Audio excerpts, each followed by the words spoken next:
In the year 490 BC, on a quiet stretch of sand by the Aegean Sea, a storm was about to break. Not a storm of thunder or rain, but of men, steel, and empire. The Persians had come. To the people of Athens, they must have seemed less like an army and more like an unstoppable force of nature. A tidal wave of soldiers, archers, horsemen, and ships that had crushed kingdom after kingdom, rolling westward under the banner of one man, the King of Kings, Darius the Great. Persia was no ordinary state. It was the first true superpower the world had ever seen. A colossus stretching from the deserts of Egypt to the mountains of India. It commanded millions of subjects, limitless wealth, and the most sophisticated military machine of its time. When Persia moved, the earth trembled. And yet, in that summer of 490 BC, their target was not another great empire. It was not a rival kingdom of equal size. It was a single city, Athens. Athens at that time was hardly the mighty empire we think of today. It was not yet the glittering heart of philosophy, art, and democracy that would shape the Western world. No. In 490 BC, Athens was fragile, young.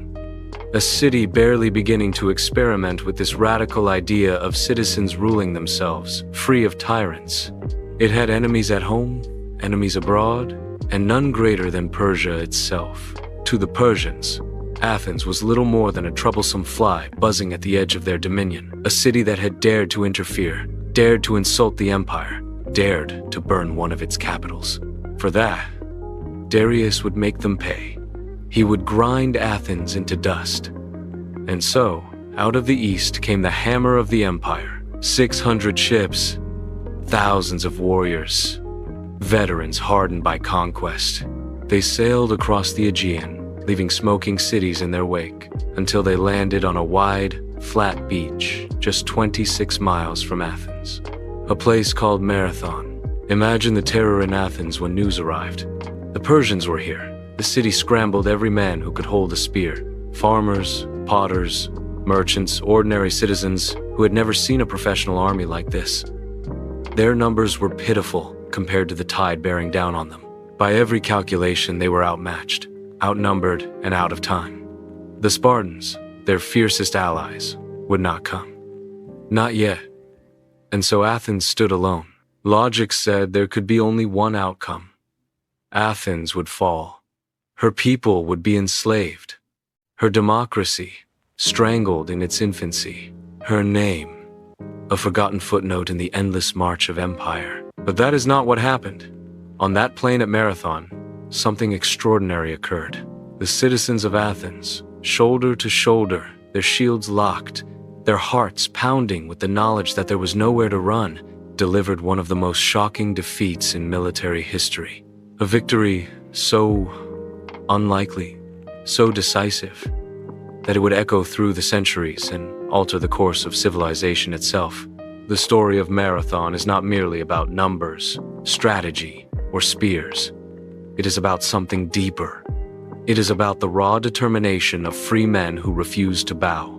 It is about audacity in the face of annihilation. It is about the moment when the tide of history seemed fixed and yet was turned by courage, discipline, and one of the boldest gambles ever taken on a battlefield. Why did Persia fall at Marathon? How did a city of potters and farmers stand against the greatest empire on earth and prevail? And what legacy did that victory leave behind, not just for Athens, not just for Greece, but for the entire Western world? This is not simply the story of a battle. This is the story of how freedom itself, fragile and newborn, faced the might of empire and survived. This is the Battle of Marathon. To understand why the sands of Marathon became soaked in blood, we must turn the clock back almost a decade. The Persian army did not arrive on Greek shores by accident. They came carrying a grudge, a wound to imperial pride that Darius the Great could not allow to heal. For half a century before Marathon, the cities of Ionia Greek settlements along the coast of Asia Minor, in what is now Turkey, had lived under Persian rule. The empire of Darius was vast, and its governance often pragmatic. Local customs were tolerated, religions allowed, and the conquered permitted a measure of autonomy. But it was still ruled by foreign kings, and behind every city stood a Persian-appointed tyrant, backed by the demand for tribute. For the fiercely independent Greeks, this was a bitter pill to swallow. In 499 BC, that resentment ignited. The Ionian Revolt began under a man named Aristagoras of Miletus. Aristagoras was no fool. He knew that a rebellion against Persia was a suicide mission without allies. So he turned westward across the Aegean Sea, seeking the help of his fellow Greeks. First, he approached Sparta, the iron-fisted military powerhouse of Greece. He unfolded a map of the Persian Empire, showing its wealth, its cities, its treasures. He painted visions of conquest and glory, tempting the Spartans with riches beyond imagining. But when he admitted that a march to the Persian capital would take 3 long months, the Spartans shook their heads. Too far, too risky. They would not leave their homeland unguarded. Aristagoras left empty-handed. But Athens was different. Recently, the Athenians had expelled their own tyrant and were tasting the first fragile breaths of democracy. When Aristagoras reminded them that Miletus had once been an Athenian colony, that its people were, in a sense, their kin, the appeal struck deeper than promises of gold. To a city freshly intoxicated with the idea of freedom, the thought of liberating their Greek brothers across the sea was irresistible. Athens agreed to help. Eretria, a smaller Greek city, joined them as well. Together they sent a fleet of 25 ships eastward to support the revolt. In 498 BC, this coalition struck at Sardis, the Persian regional capital. They caught the satrap, Artaphernes, off guard. They stormed the lower city, and in the chaos, a fire broke out. Flames leapt across the wooden houses and markets, devouring much of the town. Worse still, a temple sacred to the Persians was consumed by the blaze. To the Greeks, it was a triumphant raid. To the Persians, it was blasphemy. The triumph did not last. Persian troops regrouped, pursued the rebels, and crushed them in battle. The Athenians, seeing the tide turn, pulled their ships back across the Aegean. The Ionian cities were left to their fate. By 494 BC, the revolt was extinguished. Miletus destroyed, its people enslaved. But though the flames of rebellion were stamped out, another fire had been lit, this one inside the heart of Darius himself. The insult of Athens could not be forgotten. For the King of Kings, this was no longer about rebellion on the fringes of his empire. This was personal. Ancient sources tell us of Darius's fury. Herodotus, the father of history, describes a scene almost theatrical. Darius drawing his bow, loosing an arrow toward the heavens, and begging his god to grant him vengeance upon Athens. He even commanded a servant to whisper 3 words to him every day at dinner. "Master, remember the Athenians." Such was the depth of his obsession. And so, revenge was decreed. Athens and Eretria would pay the price for daring to touch the empire's pride. The invasion of Greece was not simply a campaign of expansion. It was a vendetta. Darius intended to make an example of these upstart cities, to remind the entire world what became of those who defied Persia.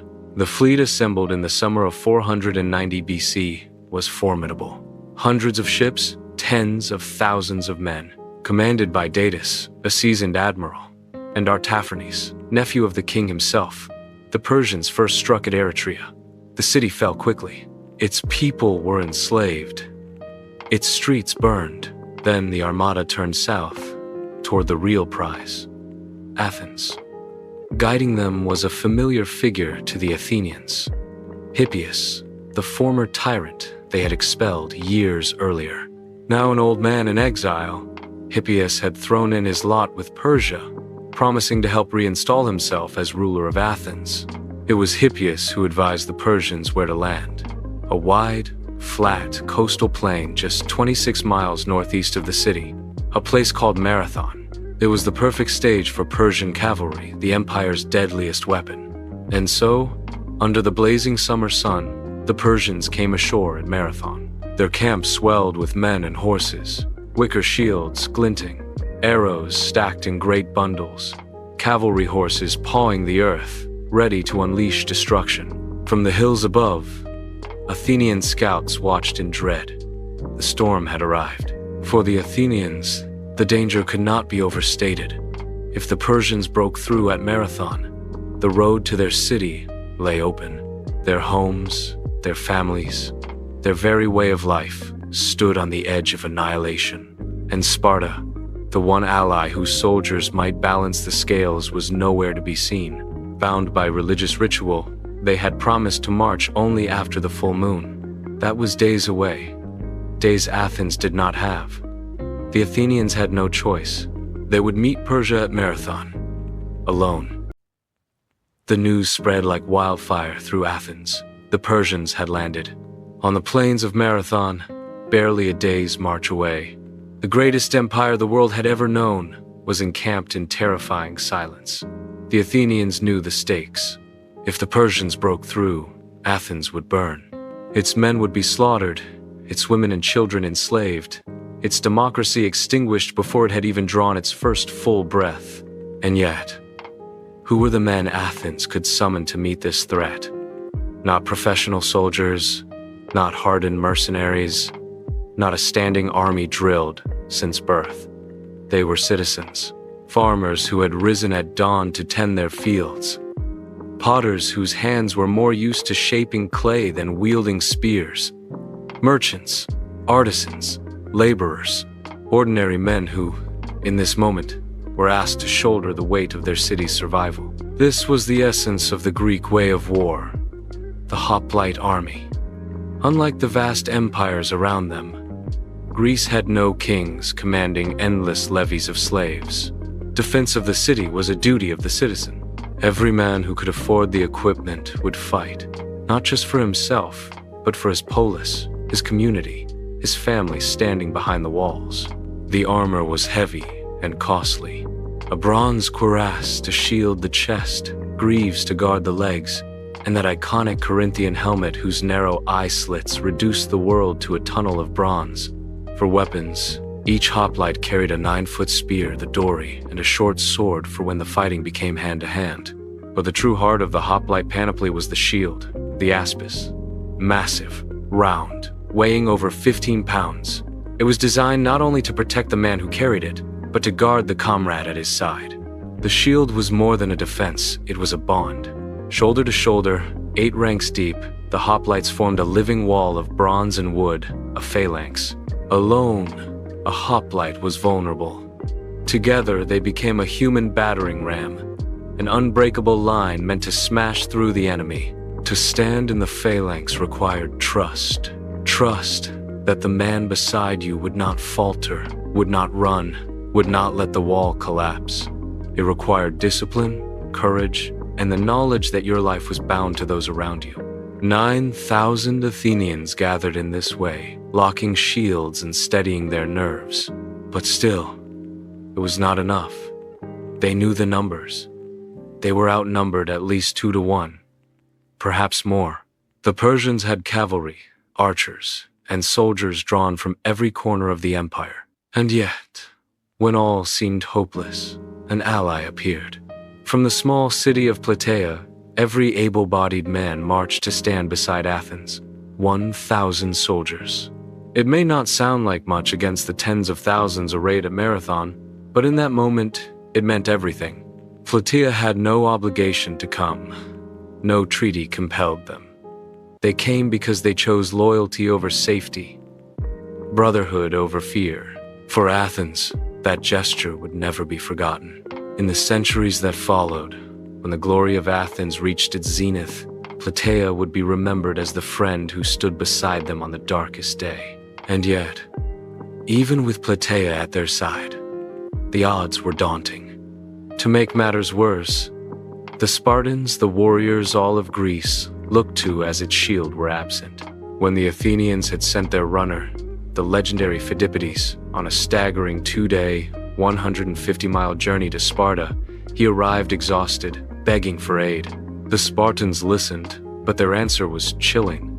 They could not march until the full moon, Their laws, their sacred festival of the gods, forbade it. They promised they would come, but not now, not when they were needed most. So Athens was alone. Picture the scene. On the hills above Marathon, the Athenians built their camp, gazing down at the vast Persian host spread across the plain. The Persian banners fluttered, their cavalry horses stamped the earth. Their arrows lay in bundles like a forest ready to be loosed into the sky. Below, the campfires of the empire glowed like a second constellation. Above them, in the night, the Athenians must have wondered if this was the last dawn they would ever see. But even in that fear, something remarkable was taking shape. Athens was not only fighting for survival, it was fighting for an idea. Just a few years earlier, they had cast off their tyrant, thrown open the gates of freedom, and declared themselves a democracy. It was fragile, imperfect, untested, and now it would either die in infancy or prove itself on the battlefield. To submit to Persia was slavery. To stand and fight was madness. But between slavery and madness, Athens chose courage. In the days before the battle, the Greek generals debated furiously. Some argued they should wait for Sparta. Others, led by a man named Miltiades, urged immediate action.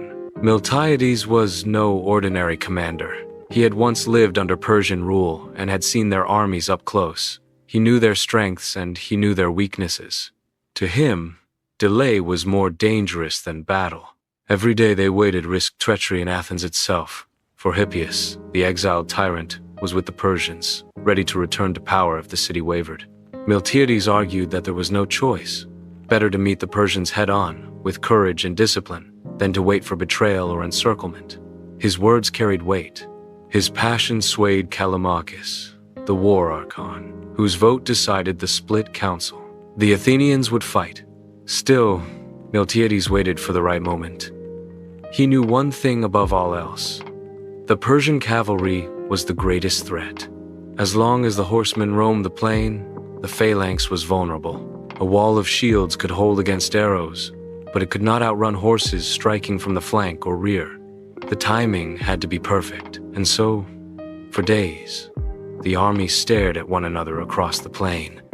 The Persians waited, confident the Athenians would eventually march to their doom. The Athenians watched, waiting for the chance that might turn impossibility into survival. 9,000 Athenians, 1,000 Plataeans, facing perhaps 25,000 Persians.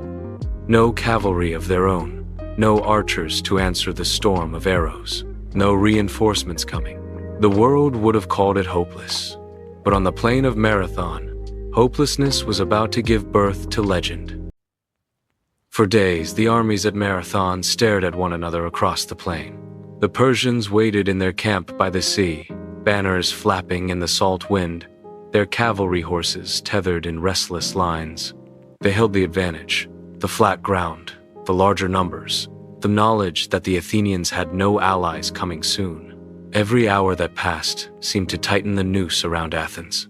From the Athenian camp, the view was grim. Looking down from the hills, the hoplites could see the sheer scale of the Persian host. Rows upon rows of wicker shields glinting in the sun, men from every corner of the empire milling about, Medes, Persians, Saka, Babylonians united under the command of Datis and Artaphernes. Each day the Athenians rose to the same sight, an enemy that seemed endless, inexhaustible, inevitable. The Athenians debated furiously. Half of their generals argued for caution. To fight now, without Spartan aid, was madness. Better to wait, even if it meant enduring the anxiety of watching the Persians dig in. The other half, led by Miltiades, pressed for immediate battle. Delay, he argued, was the true danger. Every day they waited was another day for Persian agents to stir rebellion in Athens. Every day risked betrayal from within, with Hippias lurking in the Persian camp, ready to reclaim power. Miltiades carried his case to Callimachus, the war archon. He painted the choice in stark colors: slavery or freedom, ruin or glory. Callimachus, persuaded, cast the deciding vote. The Athenians would fight, Yet even after that fateful decision, Miltiades hesitated. He was not reckless. He knew his enemy. He had once served under Persia. He had seen their style of war. Their archers could darken the sky with arrows. Their cavalry, swift and deadly, could sweep around a phalanx and crush it from behind. If the hoplites charged too soon, they would be slaughtered. So Miltiades watched and waited, searching for a weakness. Then, one morning, the reports came from his scouts. The cavalry was gone. Why they left remains a mystery, even to this day. Some historians believe the horsemen had been loaded back onto ships, prepared for a sudden strike against Athens itself. Others suggest they had been led away in search of water or grazing. Perhaps the Persians, confident of their advantage, simply repositioned them. Whatever the reason, on that morning the cavalry, the greatest Persian weapon, was absent. Miltiades knew instantly that this was the moment he had prayed for. Without cavalry, the Persians were vulnerable. Their lightly armored infantry, armed with short spears and wicker shields, could not withstand the brutal collision of a Greek phalanx in close combat. The opportunity was as narrow as it was decisive. If Athens struck now, they had a chance. If they delayed, the cavalry might return, and with it, certain defeat. At dawn, Miltiades gave the order. The Athenians would advance. But he had more than timing on his side. He had a plan as audacious as it was dangerous. The traditional phalanx formation was simple. 8 ranks deep, evenly spread across the line. Solid, reliable, balanced. But Miltiades had studied the Persian army. He knew they placed their best troops, the elite Persian and Saka warriors, at the center of their line. If the Athenians met them head-on with equal depth, they risked being ground down in the middle. And with their smaller numbers, they could be outflanked.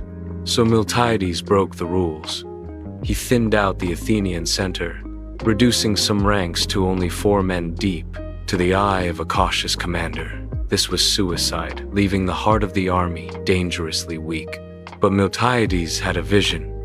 He took the men saved from the center and strengthened the wings, packing the flanks until they bristled with spears and shields.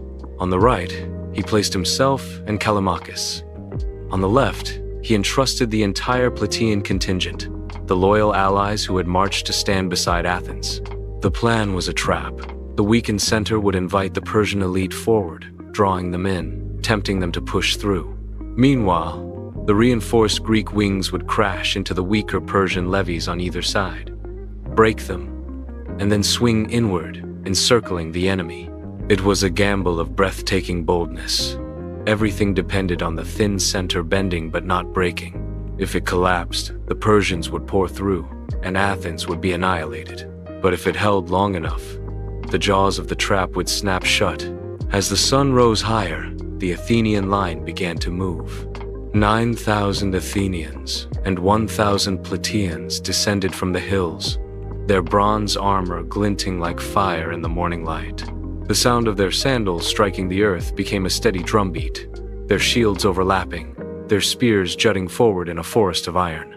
Across the plain, the Persians watched in astonishment. The Greeks were coming, and then Miltiades gave an order no one expected. Charge! The phalanx broke into a run. For nearly a mile, burdened by armor weighing more than 50 pounds, the hoplites sprinted across the plain toward the Persian line. To the Persians, it must have looked like madness. Heavy infantry charging headlong with no cavalry, no archers, no reserves. Surely they would collapse before they even reached the lines. Surely this was suicide. But Miltiades knew exactly what he was doing. The run was genius. By charging, the Athenians minimized the time spent in the killing zone of the Persian archers. Arrows rained down, hissing through the air, but most clattered harmlessly against bronze helmets, cuirasses, and shields. And when the Greeks struck, they did not strike as a mob, but as a wall of bronze and wood, momentum carrying them forward like a battering ram. The impact was devastating. On the wings, the Persian levies lightly armored, their wicker shields splintering beneath iron spearheads were crushed in moments. The Greek phalanx slammed into them with irresistible force, spears piercing, shields driving, men falling in heaps. Panic spread. The Persian flanks buckled and broke, soldiers fleeing back toward the sea. But in the center, the danger Miltiades had foreseen unfolded. The Persian elite surged forward, slamming into the thinned Greek line. The hoplites there fought with desperate courage, but the weight was too much. Slowly, agonizingly, the center bent backward. Shields splintered, men fell, blood soaked the earth. For a moment, it seemed the Persians would punch through, that Athens would be split in two. And then, at the critical moment, discipline triumphed. The victorious Greek wings did not chase the fleeing enemy. They did not break formation to harvest glory or plunder. Instead, with iron discipline, they wheeled inward. The right and left flanks curled around like closing jaws, slamming into the sides and rear of the Persian elite. The trap had sprung. What had seemed like victory for Persia now turned into nightmare.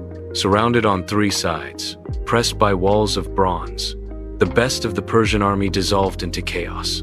Fear swept through their ranks. Order collapsed. What had been a disciplined advance became a rout. The Persians broke.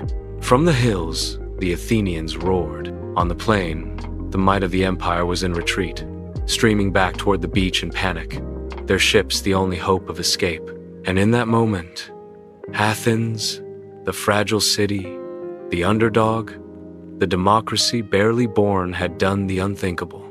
They had turned the tide. The plain of Marathon erupted into chaos. On the wings, the Persian levies had already broken. Men dropped their wicker shields, turned, and ran. They sprinted for the safety of the ships, panic overwhelming discipline. But in the center, the Persians still pressed forward, confident of victory. Their elite warriors had driven the thin Greek line back step by bloody step. For a moment, they believed they had split the Athenians in two. Victory seemed within their grasp, and then the ground shifted beneath their feet, not literally, but strategically. From both flanks, the Greek wings turned inward. The Plataeans on the left, the Athenians on the right, pivoted with ruthless precision. The soldiers who had crushed the Persian wings now surged into the exposed sides of the Persian center. At the same time, the battered Greek line in the middle stiffened, holding firm. The jaws snapped shut. The elite Persian warriors who had driven so confidently forward suddenly found themselves surrounded on three sides. What had been an advance became a cage. Spears thrust from every angle. Bronze shields smashed into unarmored bodies. The wicker shields of the Persians splintered like kindling against the iron forest of Greek dory spears. To be encircled in battle is to know despair. Soldiers fight hardest when there is a path of retreat, when hope of escape still flickers. But when that path closes, courage shatters into terror. The Persians fought desperately, but the phalanx was merciless. Men were skewered in place, trampled underfoot, or crushed as the ranks pressed inexorably inward. The roar of battle must have been deafening, screams of the dying, the clash of bronze on iron, the guttural shouts of men locked in mortal combat. Blood pooled in the dust. Horses, riderless, bolted through the lines. Panic spread like wildfire. The best soldiers of the empire, men who had believed themselves invincible, were being butchered like animals. When the center broke, it was no longer a battle. It was a rout.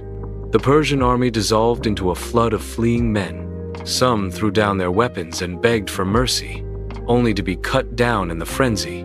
Others bolted toward the marshes flanking the plain, only to sink knee-deep in mud, trapped and helpless as Greek spears found them. Still others dashed for the ships, desperate to escape across the sea. The Greeks gave no quarter. This was not a time for mercy. This was survival. They pursued the fleeing Persians with relentless fury, their heavy armor clattering as they cut men down from behind. The plain that had begun the day as quiet farmland was now a slaughterhouse, strewn with broken spears, shattered shields, and corpses. Down at the beach, the carnage reached its peak. The Persians scrambled in terror to launch their ships, shoving comrades aside, climbing over one another in desperation. Greek hoplites charged into the surf, hacking and stabbing as men floundered in the shallow waves. Here, the fighting was savage. Persians fought back fiercely to protect their vessels. Archers loosed arrows at point-blank range. Sailors slashed with axes to cut the boarding ramps.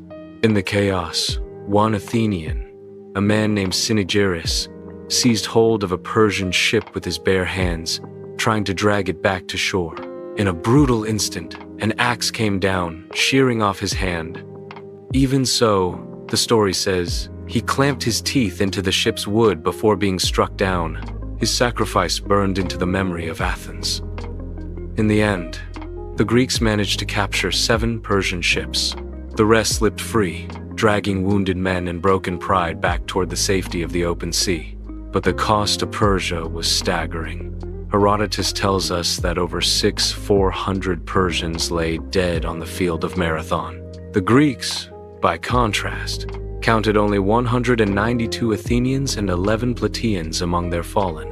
It was a miracle of numbers, a victory so lopsided it defied belief. The empire that had crushed Babylon, Lydia, and countless nations had been humiliated by a city of farmers and craftsmen. Yet, even in their triumph, the Athenians understood the danger was not over.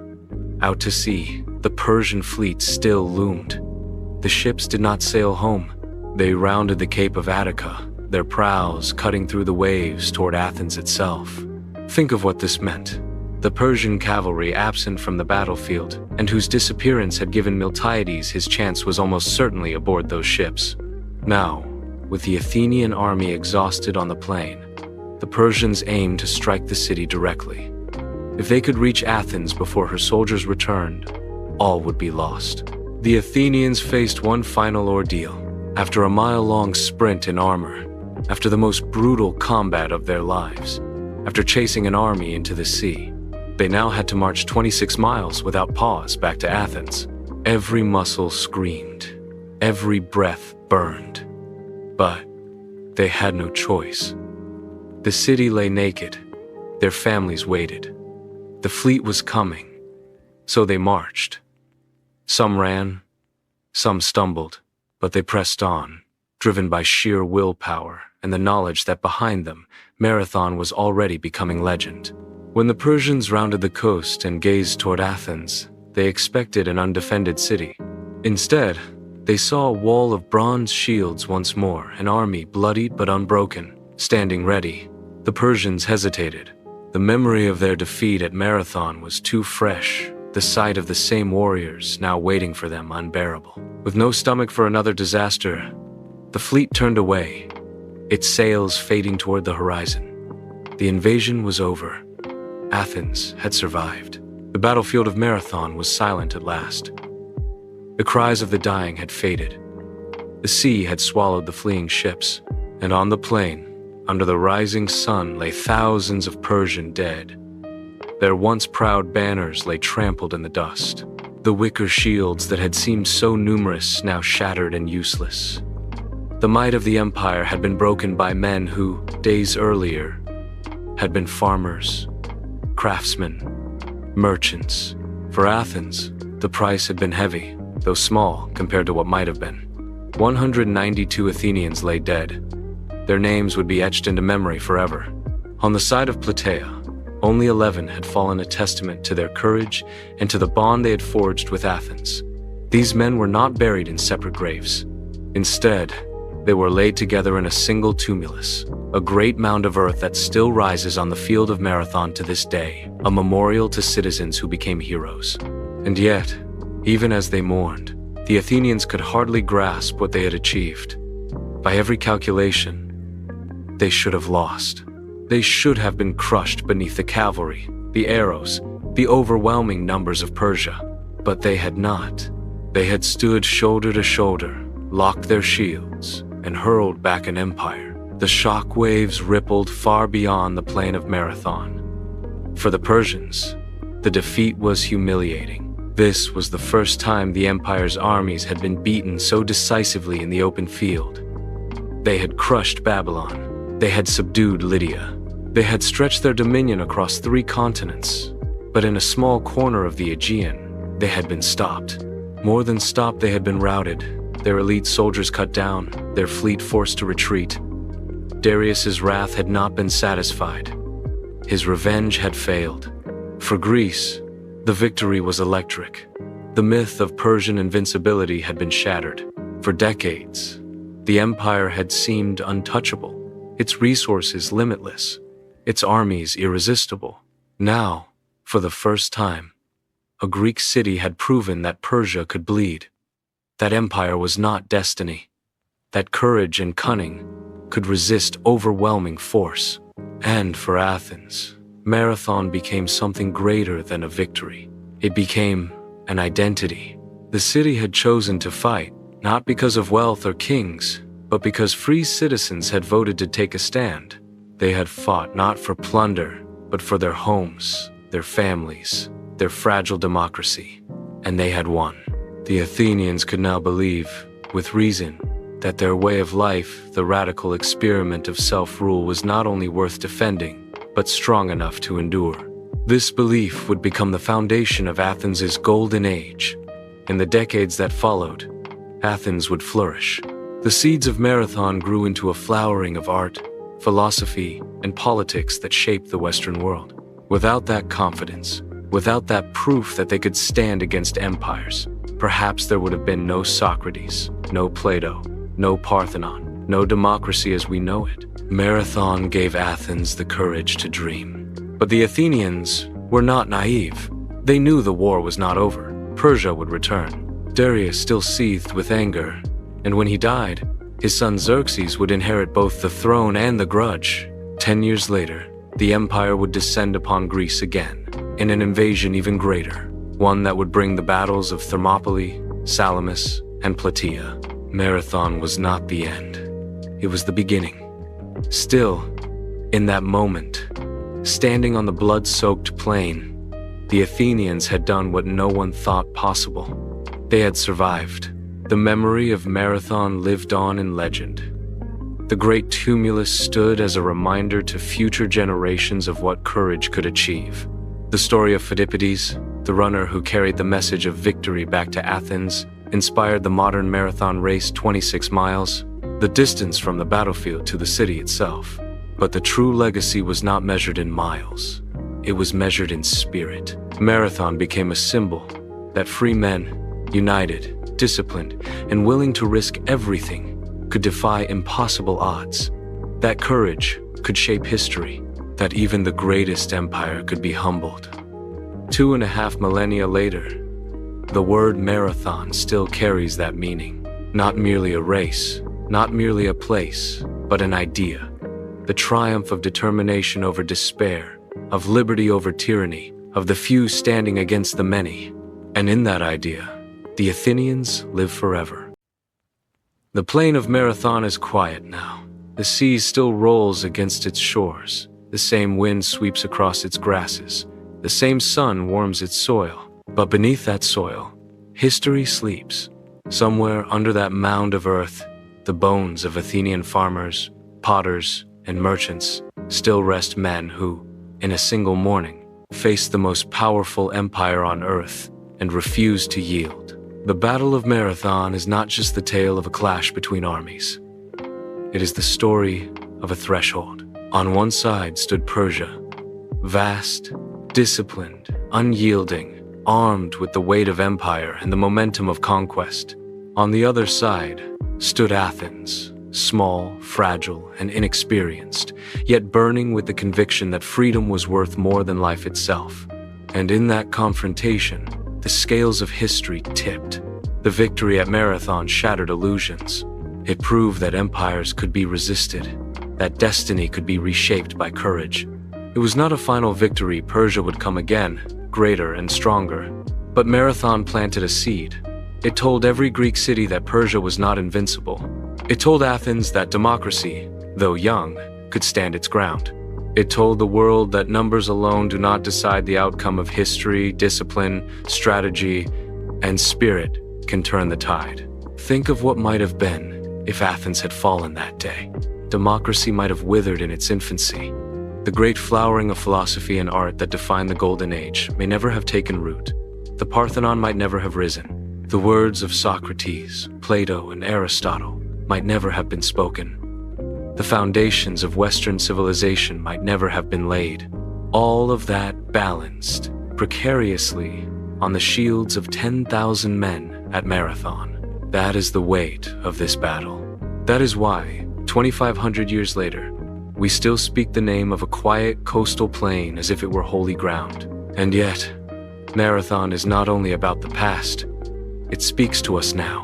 It whispers a lesson to every generation that there will always be moments when we feel outnumbered, when the odds tower over us like an empire. There will always be forces, be they external or within ourselves, that tell us resistance is futile. And yet, if we stand firm, shoulder to shoulder, if we hold the line with courage and discipline, even the mightiest enemy can break. Marathon reminds us that history is not written only by kings and conquerors. Sometimes it is written by ordinary men who refuse to run. As you reflect on this story, picture those Athenians charging across the plain, spears lowered, shields locked, sprinting into a storm of arrows with the knowledge that their city, their families, their way of life depended on what they did in the next heartbeat. They were not superhuman. They were men like us, afraid, exhausted, uncertain. But they chose to act, and in that choice, they changed the world. That is why the Battle of Marathon endures, not just as a victory, but as a symbol of defiance, unity, and the sheer power of human will. If you have walked with us through this tale, through the Ionian Revolt, the wrath of Darius, the courage of Miltiades, and the slaughter on the plain, then you have glimpsed why Marathon matters. Why it was more than a battle. Why it was a beginning. And if you want more stories like this, tales where history turns on the edge of a spear, where empires rise and fall in the clash of armies, and the decisions of men, then join us here at Epic History Chronicles. Subscribe so you never miss the next story. Share this tale so others remember that history is not dead, it breathes in us. It shapes us, it warns us, it inspires us. And most of all, carry Marathon with you not as an ancient memory, but as a living reminder that even when the odds are impossible, even when the empire looms, there is always a chance to stand. Because sometimes, history is made not by the many, but by the few who refuse to bow. This was the Battle of Marathon, and its echo has never faded.